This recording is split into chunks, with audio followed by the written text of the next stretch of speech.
W czasach dawnych to było, gdy knieje pełne były wilków, a lud czcił jeszcze dawnych bogów. W chacie na skraju wsi, tam gdzie kończyły się pola, a zaczynała ciemna knieja, mieszkało młode dziewczę. Była piękna, ale pięknem dziwnym, niepokojącym. Już od narodzin mówili, że ma 2 serca i 2 dusze, a w ustach 2 rzędy zębów. Pierwszy ludzki, a za nimi drugi, ostry jak igły.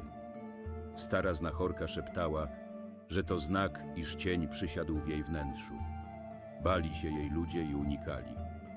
Z początku tylko patrzyli podejrzliwie, lecz z każdym rokiem ich spojrzenia stawały się twardsze. A ona nie bawiła się z innymi dziewczętami, nie śmiała się na weselach. Wolała w nocy chodzić po łąkach, zbierać zioła, które pachniały dziwnie i paliły w nos. Mówili, że z księżycem rozmawia, że widzą ją między drzewami, gdy reszta wsi śpi.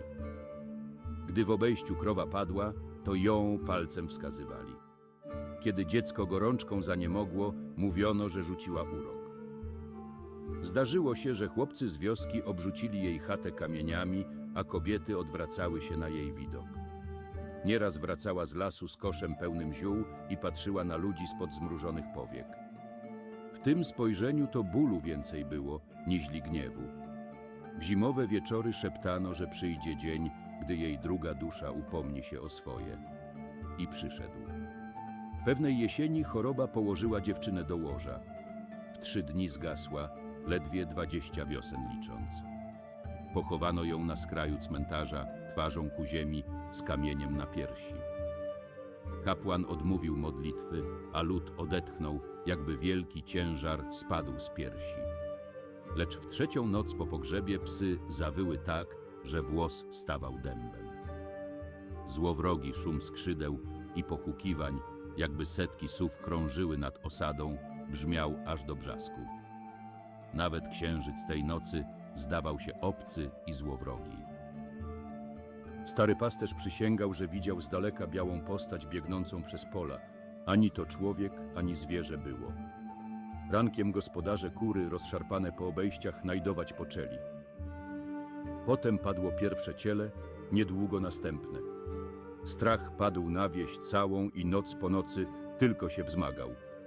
Aż przyszło najgorsze. Kowal dzieci swe o świcie znalazł, blade jak mleko, z 2 czerwonymi dziurami na szyjach. Starsi zebrali się na naradę. Znachorka rzekła: to strzyga. Druga jej dusza nie poszła w zaświaty. Wraca, by się karmić i mścić za to, jak traktowana była. Słowa zielarki były jak nóż w powietrzu. Postanowiono jeszcze tej samej nocy otworzyć mogiłę. Powietrze stało się ciężkie, a cisza tak gęsta, że słychać było, jak łomoczą strachliwe serca. W świetle pochodni dziewczę leżało, jakby nigdy ducha nie wyzionęła. Oczy otwarte, policzki rumiane, a usta wilgotne, jakoby od krwi. Młody kowal uniósł osikowy kołek. Nagle sędziwy starzec stanął przed nim z ręką podniesioną. Coś w oczach strzygi ujrzał, czego nikt nigdy dostrzec nie potrafił. Nie były to oczy potwora, jeno kogoś, kto cierpi katusze. Zamiast kołka wziął tedy woreczek z zielem świętojańskim.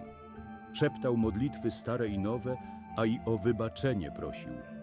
Strzyga westchnęła, jakby zdjęto z niej ogromny ciężar. Szeptem rzekła, że jej druga dusza była jak dzikie zwierzę.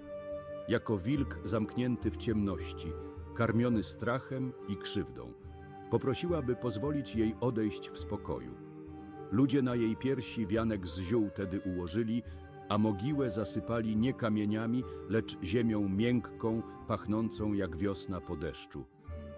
Znachorka posypała kopiec solą, a starzec skropił wodą ze świętego źródła. Tej nocy sowy nie wołały. Psy spały bez niepokoju, a poranek był tak cichy, że każdy krok zdawał się świętokradztwem. Od tamtej pory żadne dziecko nie zachorowało nagle. Bydło nie padało, a księżyc świecił łagodniej. Czasem, gdy iść w noc przez łąki, czuć zapach tych samych ziół, które wtedy kładli na jej piersi, jakby 2 dusze spoczywały już razem, bez gniewu. Dlatego pamiętajcie, nie wszystko, co inne, jest złe. Strach rodzi przemoc, a ta potrafi obudzić potwory. Ale wystarczy rękę podać i wysłuchać, by ocalić i siebie, i drugiego. Bo kiedy komuś szansę na spokój dajemy, sami też go dla siebie odnajdziemy.